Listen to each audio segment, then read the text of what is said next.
The quiz activity. The quiz activity allows a teacher to create quizzes comprising of questions of various types, including multiple choice, matching, short answer, and numerical. Log into your course. Turn the editing on if it's not already on. Scroll down and select Add an activity or resource. On the list, locate the quiz option. Select Add. You'll now be at the Adding a New Quiz section of the course, where you can now put in your details.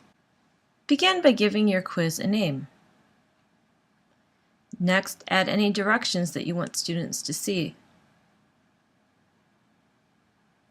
Decide if you want the directions to be displayed on the course page. Once that's done, you're going to start dealing with the settings for your quiz. One thing you'll want to determine is the timing. When do you want the quiz to open or become available to students, and when do you want the quiz to close, that is, become unavailable to students? Is there a time limit for the quiz, meaning do you want to limit the amount of time students have to complete it? And then what do you want to happen when the quiz time expires? Finally, is there a submission grace period? You'll also have some decisions about grading. You'll want to decide which category in the grade book you want the grade to appear in. Identify a grade to pass, meaning a grade that students must achieve in order to pass. You'll also want to decide if you're going to give your students limited or unlimited a number of attempts in taking the quiz. And finally, how will it be graded? Will you allow them to have the highest of all attempts made, the average of all their attempts made, the first attempt, or the last attempt?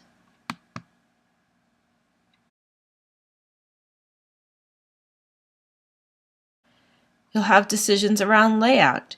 Do you want a new page for every question, every 2 questions, 3 questions, 4 questions, and so on?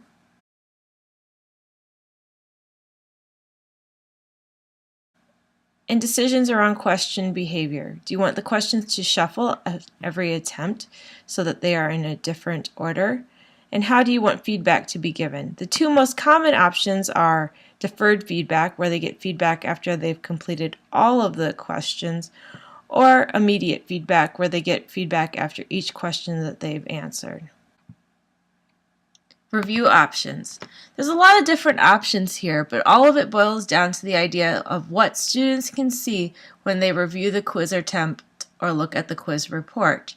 Common things to consider are allowing students to review information during the attempt. This is only available for some behaviors. Another option is immediately after the attempt. After a student submits their answer, they can then look at information. Another way to set this is later while the quiz is still open. So they've submitted their information, but the quiz is still available to students. And finally, after the quiz is closed. Once the quiz is closed, they may then go back and review information there. These are some options to select from when looking at the review options. Other choices that you have when creating a quiz have to do with the appearance. In some instances, you may want to have the user's picture appear as they're taking the quiz. This way, as an instructor, when you log in, you can see who's taking it. You can also determine how many decimal places in grades or question grades you want to be shown. You can also place extra restrictions on attempts. For example, do you want to require a password that students must enter in order to start the quiz? Do you want to require a specific network address that they are? This is helpful if you want to establish a specific location or locations where students can take the quiz. Finally, you can decide if you want to enforce a delay between the first and second attempt or later attempts. One of the neat features is overall feedback. You can provide feedback at different percentages in the quiz. For example, at the 100% mark, you may simply say, "Great job." However, if you'd like to add more feedback fields, select Add 3 more feedback fields. And now you could put in 90% and add a different piece of feedback. For example, you may say, "You missed 1 out of 10. Please review the one you missed." At the next level, you could do 80%. Here you may say, based on your 80% score, you might want to go back and review the content of this section. This allows you to specify specific feedback for different percentiles in scores. As you scroll through, you can see some of the common activity settings below. Once you've added all your information, go ahead and hit Save and return to course. You can now see that your basketball quiz appears on the page. Go ahead and select it. At this point, no questions have been answered. You have just set up the settings for your quiz. In the next section of this video, we'll review how to add questions. Go into your course and turn editing on and locate your quiz. Click on it. In this case, you're going to click on the actual quiz. As you can see at this point, there are no questions added yet. To begin adding questions, select Edit Quiz. You have a couple decisions that you can make on this page. One is to address pagination, so how many questions you want to appear. Would you like the questions to appear in random order? And the maximum number of points for this quiz. You can add a section heading, a new question, a question from the question bank, or a random question. Let's add a new question. As you can see, there are a lot of different question types to choose from. We're going to start by adding a multiple choice question. Select it and click Add. You'll be now asked to give your question a name.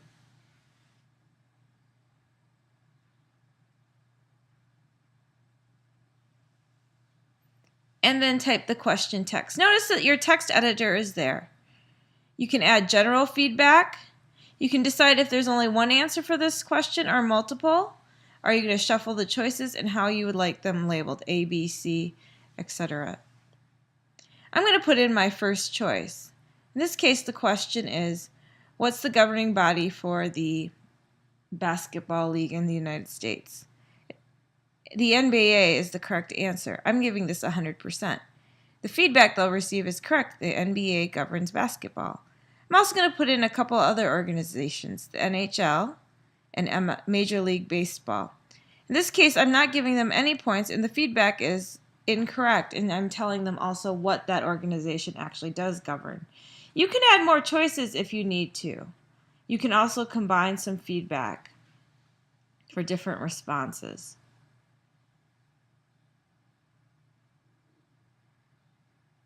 Finally, you can have multiple tries, and you can also give hints if you like. Select Save Changes. Notice that the question appears here.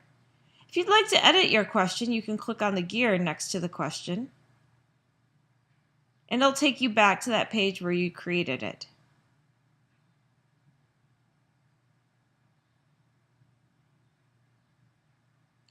You can also preview your question, clicking on the magnifying glass to the right of it.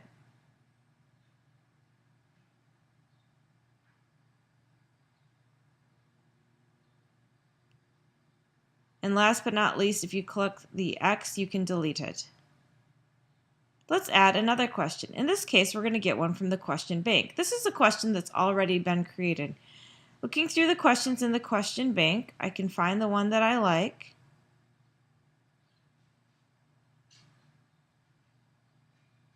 Select it, and add selected question to quiz. In this case, I'm asking how many players can be on the court playing during a regulation game. Let's preview it.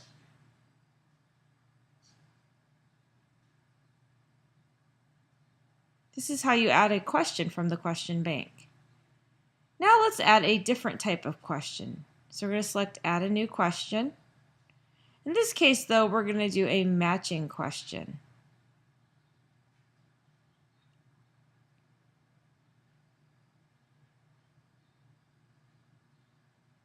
Like the question before, I'm going to give it a name.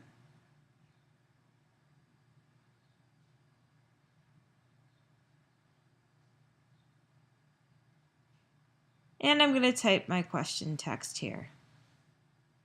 And in this case, I'm asking them to match the description of the type of field goal with the number of points that the team would score.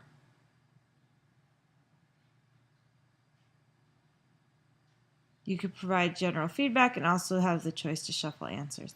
Question 1. The number of points a field goal is worth when shot from inside the opposite team's semicircle.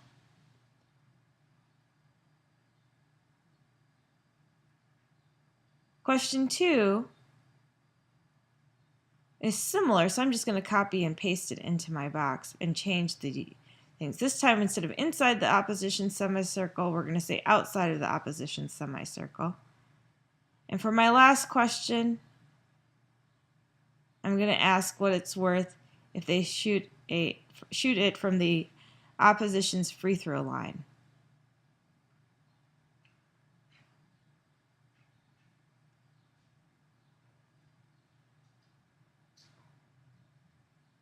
Before I save, I'm also going to add my answers. For a free throw, it's 1. From outside the semicircle, it's 3. And from inside, it's 2. Hit Save Changes. You can see that I've got 2 questions on the first page, 1 on the second page. I can also edit the number of points I want it to be worth. Let's make it 3 because actually they're answering 3 questions there. Notice that I've now hit the total score, maximum grade for my quiz. I'm going to edit it because I'd like to add 1 more question. So instead of 5, I'm going to go up to the maximum grade and make it 6 and select Save. Now I'm going to add 1 more question. In this case, I'm going to create a new question. Let's do a short answer this time. Just like before, we're going to name our question. And you're going to type it in the question text.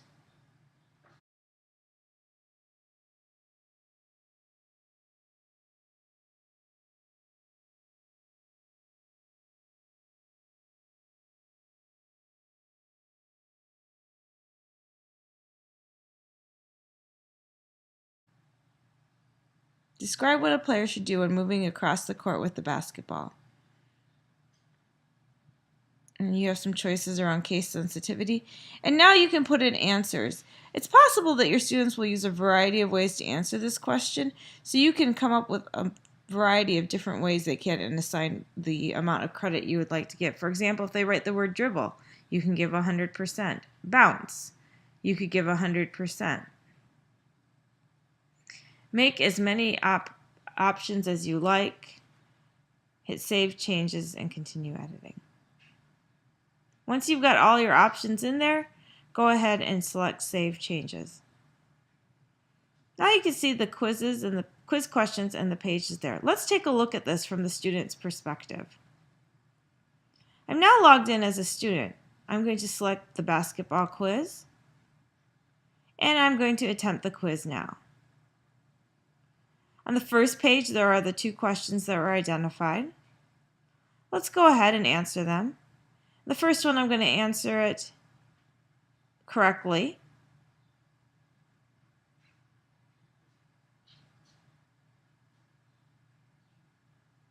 And on the second one, I'm going to answer it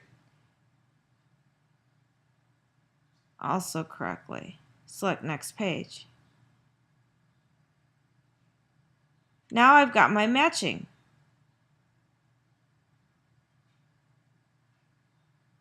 I'm going to try to match the type of field goal with the number of points earned or scored. I'm going to intentionally choose one incorrectly to see what happens. Let's go on to the last page of the quiz. Describe what a player should do when moving across the court with the basketball. I'm going to write dribble the ball. Select Finish the attempt and Submit and Finish.